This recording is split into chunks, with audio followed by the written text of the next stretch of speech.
Són les 12 del migdia tocades i ja ha començat la jornada per la Barrufa, el Merlí, la Lluna, la Nina, el Trabuc i la Morena. Primera parada, Can Poble.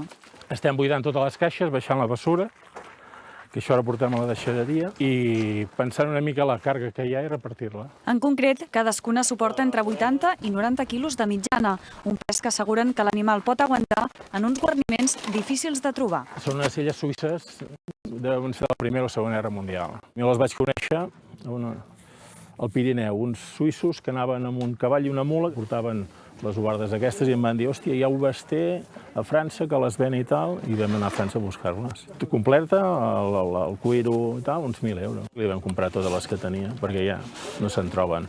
Un cop carregades, cap amunt pel camí de Can Robert. Només fan el trajecte una vegada al dia, 3 cops per setmana.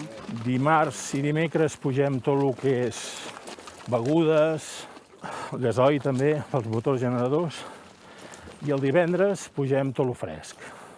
Pa, la carn, la botifarra. Si tinc de recarregar-me amb algun animal d'aquests. Treballant 3 cops a la setmana, 4 horetes. Com sempre passen per aquí, els camins es van, normalment la vegetació se'l va menjant.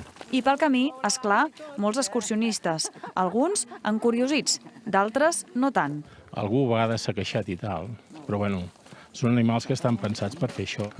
Si no estiguessin aquí a la Mola, no sé què estaríem fent. A vegades els hem rescatat de mataderos. Vull dir, ningú en vol tampoc. Abans de tenir una mula, tens un cavall. Hi ha gent a vegades que no ho entenen. Escolta, aparta't, que venen les mules i tal. I jo, hosti, va en sèrio, com tinc d'apartar? Sí, és que venen les mules i t'atropellaran. Ah, vale. I costa una mica a vegades. Gairebé una hora de camí sense parada fins a arribar a l'objectiu, el restaurant La Mola, situat al cim més alt del Parc Natural de Sant Llorenç del Munt. La Mola, a 1.104 metres d'altura.